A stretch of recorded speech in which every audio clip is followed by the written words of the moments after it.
Good morning or good afternoon for everyone out there. We've got afternoon for David. He's on the East Coast. I'm on the West Coast, so it's morning, mid-morning here. And thanks for joining our session today on elevating VMware Cloud Foundation with FlashArray.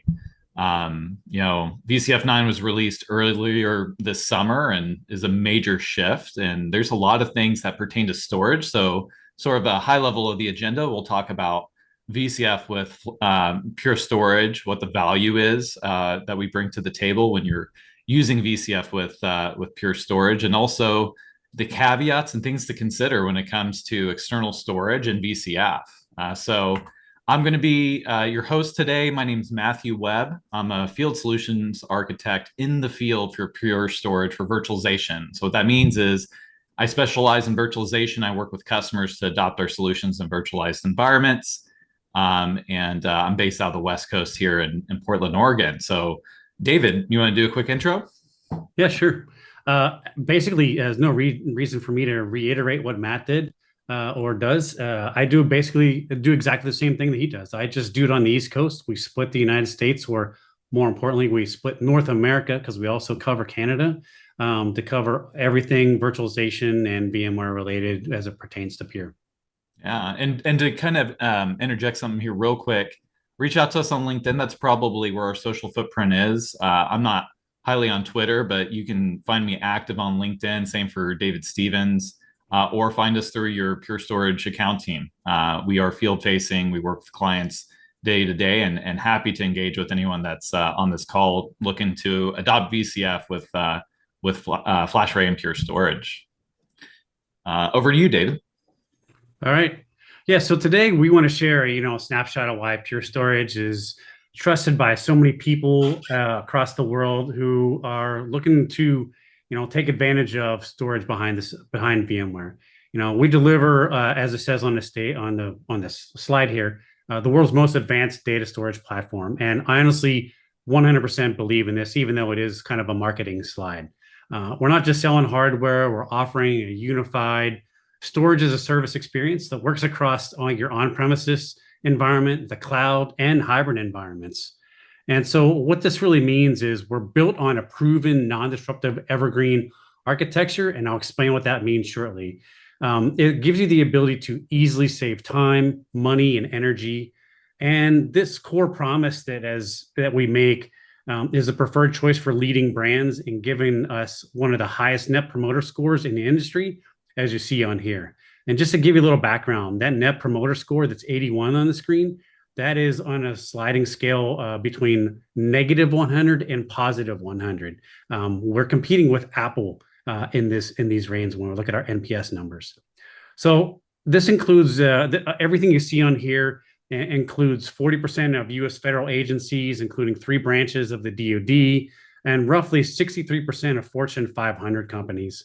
When organizations, like Domino's and ServiceNow and Comcast bet their most critical data on us, it speaks volumes about the performance, reliability, and simplicity of the Pure platform. Their success is a clear indicator of how the platform scales to meet the needs of any large enterprises.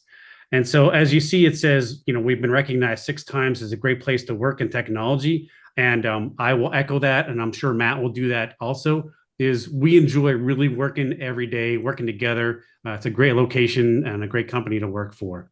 We also have been consistently recognized by analysts, including the Gartner Magic Quadrant leader for the last 12 years, which is pretty impressive because it's actually better than all of our competitors out there. And so, second to all of the critical differentiators I have already mentioned, our technology is engineered to drive unparalleled efficiency across the entire platform. All of our customers achieve 5 times less energy consumption, 5 times less rack space needed, and at least 90% less e-waste generated compared to traditional storage out there. And I mean something like an SSD. In an era where every company needs an ESG strategy, that's Pure Storage offers a path to meeting your sustainability goals right out of the box. So in short, we deliver a modern, unified platform that's trusted by many global leaders out there and validated by analysts. So, what are we looking at when we talk about VMware Cloud Foundation? I think you all are on this webinar to listen to us because you understand the value in VMware Cloud Foundation, or more importantly, you want to understand how we integrate with the platform. We integrate across all the different storage protocols. That means, and Matt will get into a little bit of this in some of the upcoming slides. We integrate directly with the platform, not only as a primary storage or a principal storage option with Fiber Channel and NFS. We also can be supplemental storage across all the other storage protocols that are out there. That means iSCSI, NVMe over Fabric, even NFS 4.1 for anything that you need. And even though this is built on core technologies, we can that allows you to converge your compute, networking, and storage all together. We're there behind the scenes, making sure that you can get the best performance and efficiency for your VMware Cloud Foundation organization. And then behind the scenes, we also provide automated fleet management. This is a new technology that's recently come to bear in our solution. And really, it's like a V2 version of our fleet management technologies. It gives you the ability to do automated workload placement and take advantage of AI operations across our entire fleet. And then this gives you the flexibility to work. This gives us the flexibility to work with your infrastructure, no matter what you're running internally. So with that, go ahead to the next slide there, Matt. I'll let you take over. Yeah. So now let's double click a little bit into VCF because we know you guys are users. This is a more technical audience. We are technical solutions architects. This is the stuff we care about. I didn't talk a bunch about my background, but I did work at VMware for 7 years and actually covered the VCF product from 17 to 20. And I have to say, this is a major shift. I think we're all wondering after the Broadcom acquisition how big of a shift this would be, and it's a big move. There's a number of tools that have been aggregated into VCF operations. I'm sure you guys are aware or becoming aware that the licensing structure is built out of VCF operations. So now, let's talk about what VCF is today and kind of I'll compare that throughout the presentation to like the 5.x days and the previous days. So at first we have like kind of a new object above the instance. So now we have a VMware Cloud Foundation fleet, and we have tools that work at the fleet level. So we have VCF operations and automation, and those will work across your VCF instances. And then you have your VCF instance, which has the software-defined data center components that we're used to: vCenter, vSphere, NSX. SDC Manager is still there, but it is being deprecated because all of the tooling that, or the operations that SDC Manager was providing is being fed into VCF operations and being consolidated. And having done a greenfield install in our lab recently, I can say it's more approachable than it's ever been. You may remember the massive VCF spreadsheet and all the things you had to configure in the JSON file that would output. It's actually more just DNS entries and a workflow to fill out. So again, just kind of touching on the high level of VCF, this is a really big change, and I would say it's more approachable and the most flexible, especially to external storage, than it's ever been in the past. If you think about the 4.x days, I mean, there was days even when vSAN was required for the management and the workload domain both. And then it was just for the management domain. And now what we'll get into a slide here soon is actually you could use external storage in the management and the workload domain. That's one big thing we want to take away here. And what we really want to show is how Pure Storage fits into the VCF architecture. So it's not just FlashArray supporting your workloads. It's the vCenter plugin and the engineering we've done to optimize operations within vCenter itself. It's information flowing to VCF operations, which was previous ARIA operations. We have a content pack to make sure that you have the data you need to make your dashboards and include storage into those dashboards for troubleshooting and monitoring. We have FA workflows for automation.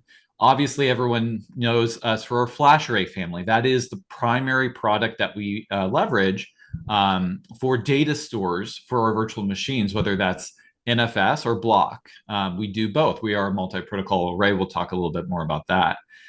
David talked about Fusion. Fusion's very exciting, and obviously a lot of people know about vVols being deprecated. And if you wanted storage policies to kind of continue with that type of model of a known state or a preset that makes sense for a certain type of workload, Fusion could be a good replacement for storage policy-based management and vvols as you guys move off of vvols and want that storage policy type functionality.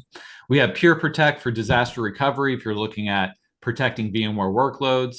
Pure One is our monitoring tool in our cloud. So one of my favorite statistics about Pure One is the percentage of customers that we actually reach out to them because of the telemetry that gets sent to us around opening and auto-generate support tickets. I want to say that number is like 70% of support tickets are automatically created for our customers because of that telemetry, which is very helpful for users that use our product. And then David already mentioned elegantly, and we'll go into deeper detail around our evergreen architecture and how that's really differentiated us in the market. Okay, so again, if there's anything I want you to take away from this session, it's this thing right here. It's how does external storage work with VCF? Because again, VCF has a history and it has changed over time. So it's not it's not your grandfather's VCF, even though VCF isn't necessarily that old. So first and foremost, are you deploying VCF or not? If you're not, I'm not sure why you're on this presentation. Maybe you just love us and we're happy you're here. But if you're not deploying VCF, then there's not much more for you here. But if you are deploying VCF and you've got two options. You've got a new greenfield install, or you converge your existing environment. That's kind of like what was historically referred to as a brownfield import. So VCF 9 does support brownfield environments, and that's called converge. You're converging your environment into a VCF environment. So let's talk on the new deployment model. If you're doing a brand new install of VCF, there is limitations but options for external storage. If you've got FlashArray, for example, you can deploy your VCF instance, which will deploy a management domain on VMFS over Fiber Channel or NFS v3.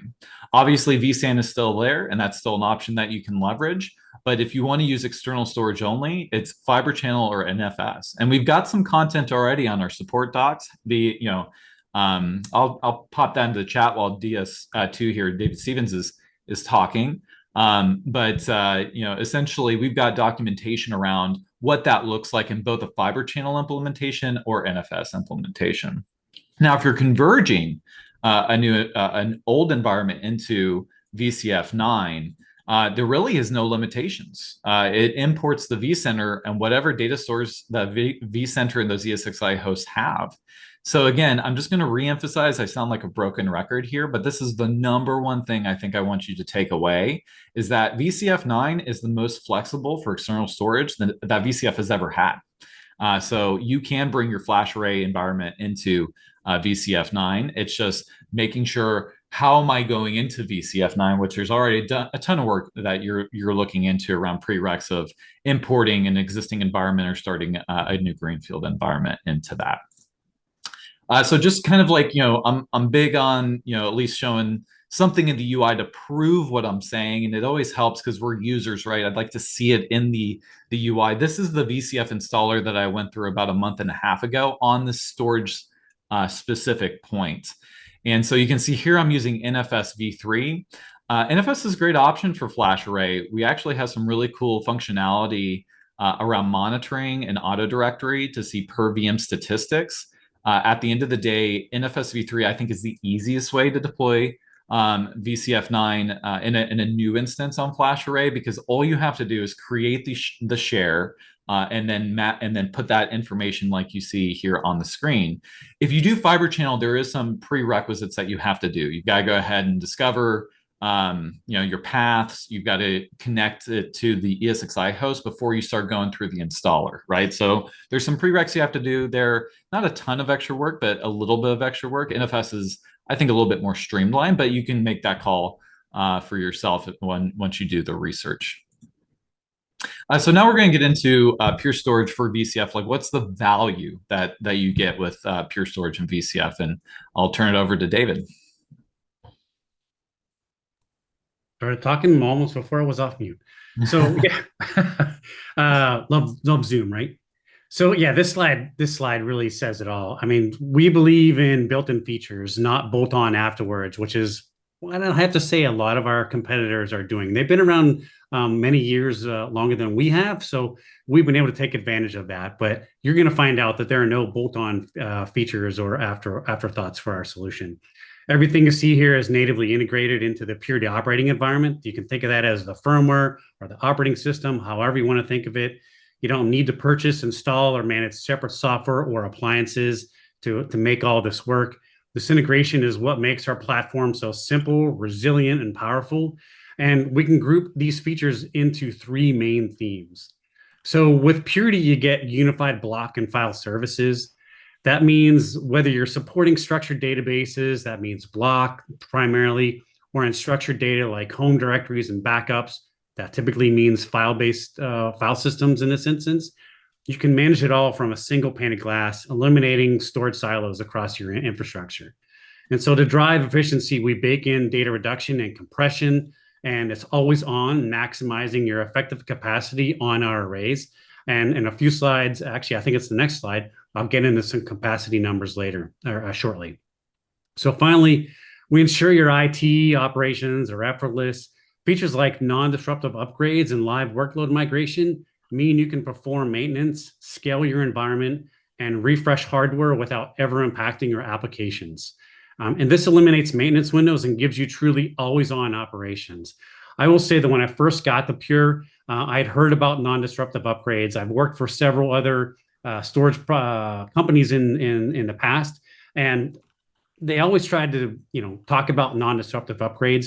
I have to say we 100% can give you non-disruptive upgrades. It really gives time back into your weekends, so you don't have to do any of this on the weekend if you don't want to. So continuing on, next I'm going to talk about resilience and security. Go back 1 second there, Matt. Oh, sorry about that. That's all right. Get ahead of the class here. Yeah. So resilience and security are crucial to everyone's environment. This is a huge threat landscape for all of our organizations, not just at the storage layer. But the nice thing is this is built into our platform. And so when you look at this, we give you features like ransomware remediation, and with immutable snapshots, you always have a clean recovery point to quickly roll back to and minimize downtime from attacks. So the way we look at it, this is like the ultimate protection. Yes, some of our competitors do the same thing, but we include all of this without any additional licensing. And then we also include replication. We do synchronous replication, as I've answered a question about that already. Our business continuity. We also do what we refer to as continuous replication and a traditional async or snapshot-based replication in our system. So we've got all things covered when it comes to data protection in this. And then encryption is always on our solution. And so it ensures your data is always protected no matter what you do. And we've also started integrating some capabilities when it comes to compression or encryption to encrypt that data across that wire, so you don't need to worry about how that's moving and who's intercepting that. So finally, we bake in quality of service into the solution as well, which is really cool. You can do this at the VMware level and decide whether or not you want to do quality of service on a data store or a VM, and that's just baked into our solution. You don't need to do anything else to make it work. So these built-in features are why our customers see faster deployments and lower total cost of ownership when using Pure with VMware. Go ahead to the next one there, Matt. Awesome. All right. So when we talk about a flash array for all of your virtualization needs, we really, really mean it. I've been here long enough to know that we have started our journey with VMware many, many years ago, and we've just continued to get better over time. So every flash array runs the same Purity software, which is the operating environment I mentioned earlier, meaning it offers the same management and simplicity and non-disruptive upgrades and everything I've mentioned all across all those solutions you see on the screen. There's no reason that you would have to learn something new when you want to use one of the other systems in here. That's not the case with some of our competitor solutions. So just keep that in mind. So let's start at the top with our extreme performance arrays. That's our Flash Array XL. It's our powerhouse. It's optimized for maximum performance and scale. When you need the lowest latency possible, for your most demanding databases or virtualized tier zero applications, which is really where we see the FlashArray XL used. It delivers that in spades. It boasts an incredible 150 millisecond or microsecond latency, and up to 45 gigabytes per second, not gigabits, but gigabytes per second throughput on the solution. It's built for the most aggressive consolidation workloads you have out there.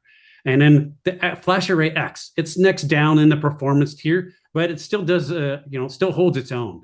It provides up to 250 microsecond latency. It's performance optimized, but not the maximum performance for your overall environment. And it's a workhorse for mission critical virtualized applications and high performance transactional workloads. So that leaves us two more in our on the slide here. So when it comes to density and economics, this is really where the FlashArray C and the E really shine. The FlashArray C, you can think of that as our capacity and performance balanced array. Nice way to keep track of that because of the C part in it. It leverages QLC flash on the back end, not TLC flash, and offers hybrid disk economics. So think of that as spinning drives. And the E is even better at dealing with that or handling that sub-disk spinning disk economics. The FlashArray C is perfect for large-scale VM farms, mid-tier databases, and general file services, and it offers a capacity up to 4.2 petabytes raw in a 3U chassis. Pretty impressive. And then the E, this is really the archive tier of our solution. It's purely capacity optimized.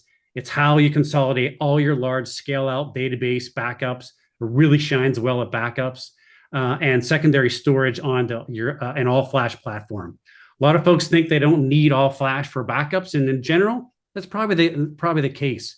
But we've been able to bring flash down to spinning drive and archive tier pricing, just like you can get out of other solutions that still use spinning drives in their system. And the FlashArray E in just one chassis scales up to 6 petabytes, and we can expand that even further by you adding additional disk shelves on the back end of this.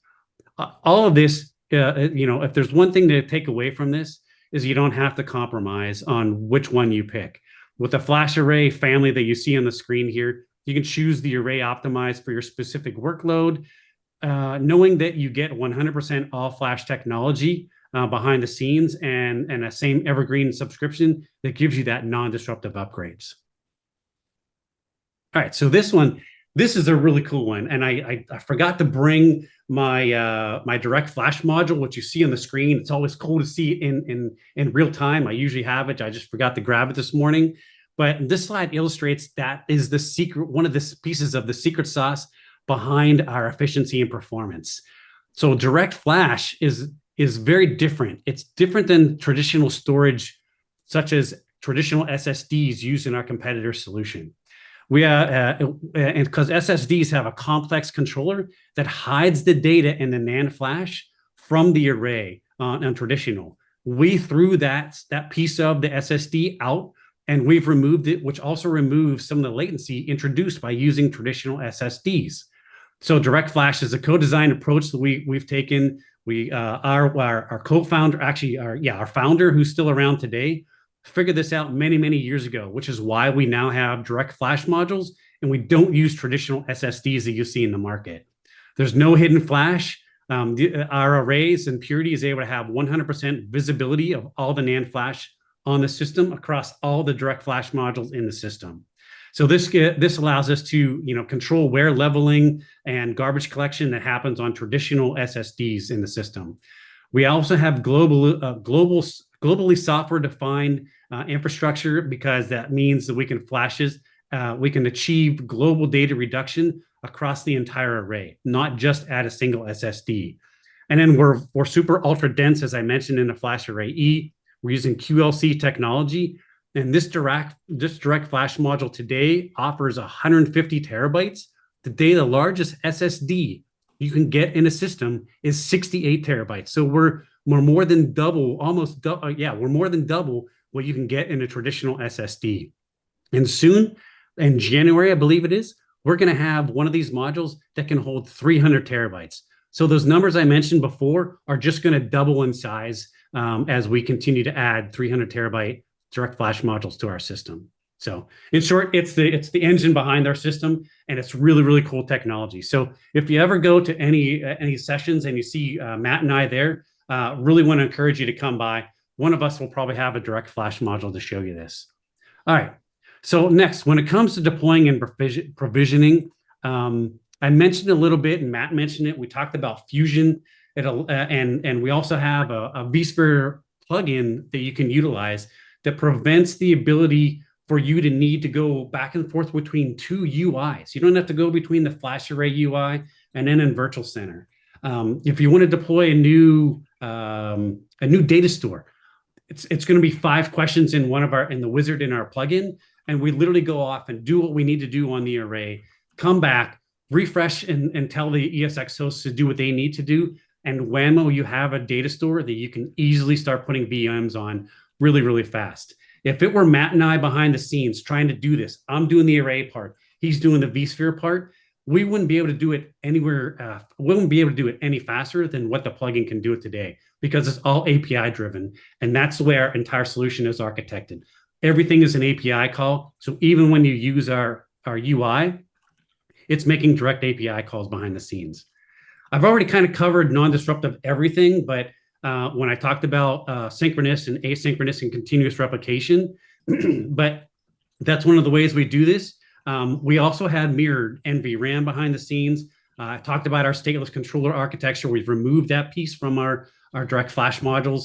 All components in the system are hot swappable. So that means that's why we can do non-disruptive upgrades for our system.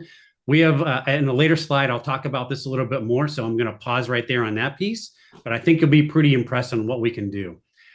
We have 99% uptime on this whole thing. So, nope, so go ahead. You're good. So we support any storage protocol out there, as you see: fiber channel, iSCSI, SCSI protocols, NVMe protocols, vVols. Although they are deprecated today, we still support them. You don't need to run off if you're using them today and get off of them before the next release. We support you no matter how that works. So I won't dwell on this slide, and I'll send it back over to Matt. But a good thing to add here, someone called this out in the Q&A that we'll just repeat out here. For VCF, it is FC SCSI, not FC over NVMe. So that is a great call out someone had put. That's for the initial VCF instances. NVMe over Fabric is supported as additional data store types, but in like a greenfield install, it is FC SCSI. Yep. That's a really good call out. All right, so Matt and I have kind of alluded to this really cool technology called Fusion. Today we put a name on it. Tomorrow it's going to be just the way you do things on a pure flash array. There's no additional license. It's embedded into Purity, the operating environment that runs on our arrays, and it gives you, it's fully backwards compatible with previous versions of arrays as well. It eliminates risk and enforces proper configuration. So as this diagram is showing, you see in the center, think of that as a virtual moderator that gives all the arrays the ability to understand what every other array is doing in your fleet. So now you don't need to treat each of your arrays as an individual island of storage. You can bring it together using Fusion and create a fleet out of all your arrays. So what this does is this kind of brings the cloud operating brings the cloud operating model directly into your private cloud or your private storage in your data centers. And now you can do things like you would do in the cloud. So today, when you say I need, let's pick Azure, because I always remember those terms. I always forget the ones for AWS. If you need to have a certain type of storage, like a premium V2 SSD on Azure, you just ask for it, and behind the scenes, it's automatically provisioned for you. That's the same kind of concept we have built using Fusion. This is our version 2 of the solution, because version 1 we literally just threw away and scrapped it, took a few pieces from it, and this is completely rebuilt from the ground up. So I'll pause there and see if there's any questions that come in while Matt takes the next couple slides here. Yeah, so now we're going to move into so this is like a lot of the things David's talked about are great value propositions for Pure in general. It's good for VMware environments, but also for environments that may be using different types of workloads besides, vSphere storage. So now we're getting into like the engineering we've done to integrate with VMware. Of course, we have VAI functionality that gives us the capability to do the things you come to expect, like Xcopy operations and those cloning operations faster. But also we have our vSphere client plugin. This is probably the most popular engineering effort that we have across our customer install base. There's really two things that the client plugin provides to us. One is visibility, like storage administrators can benefit that for their VMware administrators to know which arrays are housing what data stores. And that's simple to do if you have the plugin.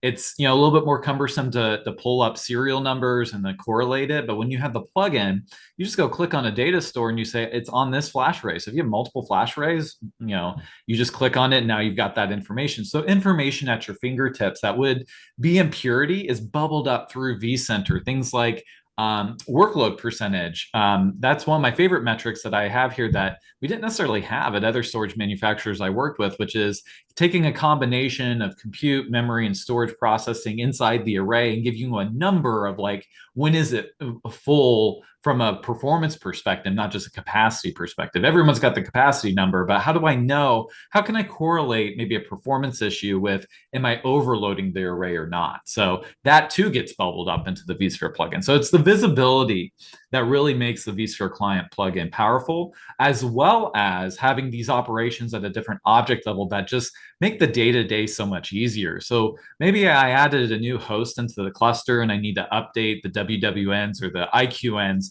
in Purity. That's just a simple right-click operation in vCenter if I have the plugin. I didn't have to go take those manually and go to the right setting inside of the ESXi host, put it into Purity. I just right-click update host group and bada bing, bada boom, I've got it, right? And then also the other operations that would take you a combination of going into vCenter and into Purity, now just in vCenter. So if I want to create a new data store or I want to modify an existing data store, it doesn't matter if that's VMFS or NFS, or if I want to run things like unmap. So again, it's the visibility and also the operations around it. And there's more to be done here too. We have a roadmap for this product to include additional things like bring import disk operations that we've had in vVols to other things like VMFS and NFS. So more to come on the plugin. We'll continue to invest in this. This is a big hot item that a lot of customers look for from us. And beyond that, we have integrations across the full suite, right? I mean, that is what VCF is it's the entire suite of products. It's not just vCenter and vSphere. So we have integrations into, not necessarily VMware tools anymore like Horizon, but, Omnis's VDI platform, Tanzu, obviously virtual volumes. There was a question around vVol guidance and migration guidance. More to come there. We will have more content around that, presentations. Don't have it quite yet, but we do field those conversations with customers on a one-on-one basis. So reach out to your account team or reach out to us directly and we can walk you through that. And then of course, the ARIA suite's been rebranded into the VCF Ops and Automation. We talked about that in the previous slide around the capabilities there. We also have a virtualization assessment. We can go through and look at your inventory, look at the metrics that vCenter is providing from a compute, memory, and storage perspective, and provide guidance of how we can optimize our licensing costs or even optimize our hardware costs. Like maybe, there's been increases in costs and you're looking at where can I cut to make sure that I'm fitting in budgets. We know budgets aren't necessarily growing. You've got to find ways to stretch the dollar. This is a great way to do it. It's to look at a virtualization assessment that we can provide, and that's all done through Pure One. And then also we have what's called the VM analytics section of Pure One. So you're looking at an older screenshot, but a screenshot nonetheless of Pure One under our fleet. So you see appliances and subscriptions. This virtual machines option, if you deploy the OVA has kind of two services it can provide. It provides the plugin that we were talking about previously into vCenter so you can streamline those operations and see what Purity is giving us into vCenter. And you can also enable a service to do this VM analytics. So it sends telemetry to Pure One so we can have more visibility of a graph of a view like this. And the idea behind this is, if you're a storage admin or maybe you're the vSphere in storage admin, I know you've been in that situation where this thing's slow. I think it's storage. This gives you an idea throughout the stack. Is it really storage? It's not uncommon to be in a scenario where the VM guest latency is far removed from what the storage latency is. And that typically comes from really just vSphere best practice configurations. Where's your queue depth settings? Are they appropriately customized across the board if it's a heavy VM? It could be things like, vNUMA boundary crossing. It could be over allocation of CPU. It can be a ton of things. One that was easy to produce as a demonstration is I could just do a bunch of vSphere snapshots, not SAN snapshots, which are highly efficient, but vSphere snapshots to kind of increase that latency when you make that redo log chain. So this can be really helpful to troubleshoot issues.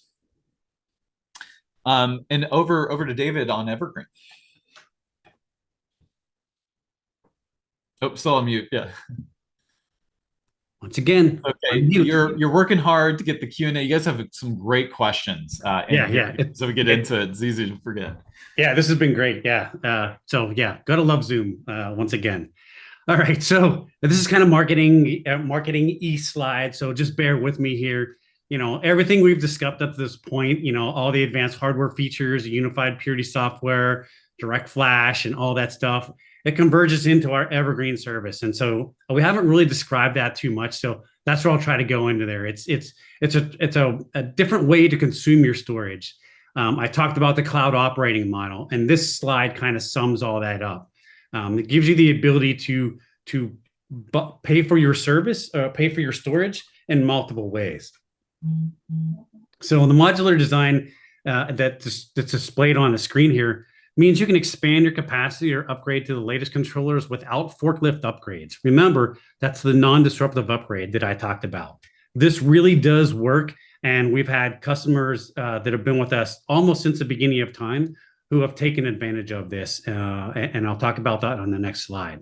So this completely changes the traditional 3 to 5 year painful storage refresh cycle where you're like, hey, the next version of the storage platform you're using today requires you to migrate your data and do a forklift upgrade over to there. With Evergreen and the technology behind it, it provides no planned downtime, no more weekend maintenance windows just to upgrade your system. I've seen and talked to many customers who have mentioned that this gave them time back in their lives, that they didn't have to do all this on the weekend. And I'll say, I used to be one of those guys on your side of the webinar right now. I used to manage a lot of storage in VMware environments. There's no data migration, as I mentioned, because we're doing this non-disruptively. Your data stays in place. And just as an example, if you want to take a controller and go from an we talk about our solutions in releases. So right now we are on release 5, but if you're in release 4 and you want to move to release 5 of our platform, for other companies, they will just come out with a new name for a product. We just keep the same name. We put R4, R5, R6 behind it. Your data stays in place. We basically pull out one controller. We put a new controller in, an R5 controller, when going from R4 to R5. We then do there's some work that needs to take place behind the scenes. You then pull the other controller out, put it in. It then syncs with the other brand new R5 that's in there, and literally call it a day. You just upgraded your entire storage system. And in general, when you do that across our entire system, you get pretty much an average of a 30% performance boost just by doing these controller swaps. And you didn't have to do a forklift upgrade. You didn't have to move your data around. You didn't have to migrate it to something else. So this really provides operational efficiency back into your life and makes things easier for you going forward. All right, so this slide shows our proven track record. I've kind of talked about it on the last slide and throughout all the different things. This talks about how we started way back in 2012, and it stops at 2024. So it does start with the R4, but I did mention we have R5s. But just bear with me as I talk through the slide here. In the 12 years, we've delivered 80 times more total capacity and 112 times greater rack density just by doing upgrades and in-place upgrades of our system. This allows you to consolidate massive amounts of data in your data centers. We have 13x improvements in performance and 62 times less power per terabyte. This is important for people who are power constrained in their data centers. This dramatically lowers your overall TCO and your environmental footprint in your data centers. And then we do this all while delivering, over this lifetime, 2012 to today, or 2024, 31 major software releases and 10 hardware generations. We've done this for customers. The customer I was referring to earlier started back in 2012, and we'd always talked about how long our guarantee is for our hardware. We'd come out with 10 years back then. Well, recently we had to talk to them because they hadn't taken advantage of the free upgrades. And we had to tell them that you have to take advantage of them. They were still in the R1 version of our solution. We're like, please take advantage of it. We will help you get there quicker than doing this manually on your own. And we literally did a non-disruptive upgrade of their overall system from R1 to R4 at the time. This was last year before the R5 came out. And we were able to give them a complete upgrade and software upgrades and hardware upgrades without any downtime. It was a beautiful thing. All right, with that, I'll let you take over the next slide here, Matt. Yeah. So we would be remiss. We've talked a lot about flash array, and flash array is the primary point of conversation because we're talking about VCF, right? So flash array really is the most relevant product in our portfolio to talk about, but there's still other products in our portfolio that do apply here, and I want to be specific in that. So we've talked about flash array and the benefits it can provide and performance, the ease of use around Evergreen, the integration with the plugins that we have. All that exists on FlashArray, and that's the goodness that we've been primarily focusing on. FlashBlade itself is not recommended for vSphere environments. It's recommended for a completely different set of use cases. So if you think of FlashArray, it's more of a vertically aligned system with low latency and high I/O and high throughput.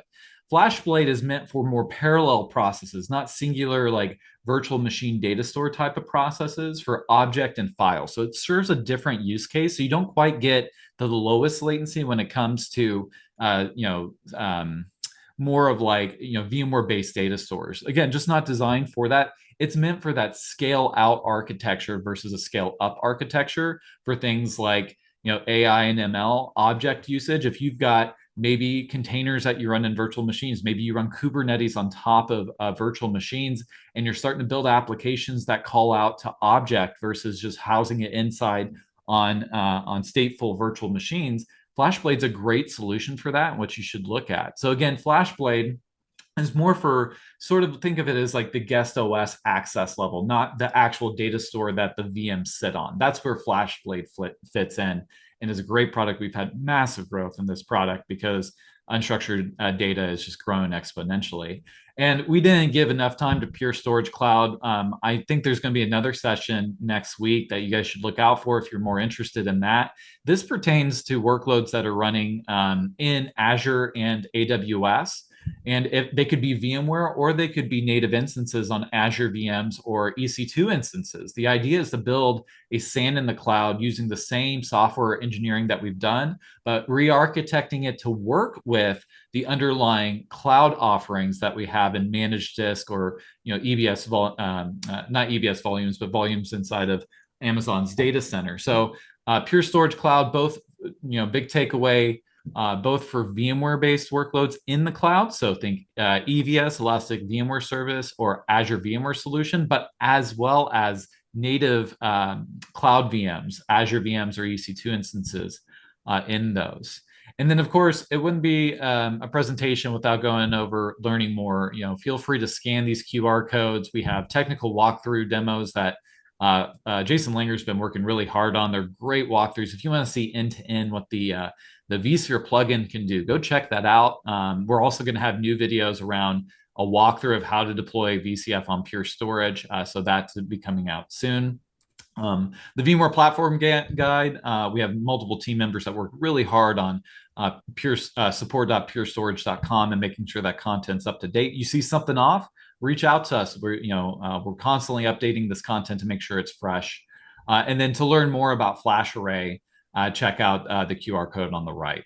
So that pretty much wraps up our presentation. I think what I'll do is turn it over to Tristan. We'll continue to monitor the chat for any additional questions. Actually, I'll pause there. David, any additional questions maybe we need to tackle live before we turn it over to Tristan? Yeah, I mean, well, no, I'll answer this last question that's in here, and then I think we're in good shape. If you still have other questions while Tristan's talking, by all means, go ahead and toss them in the Q&A.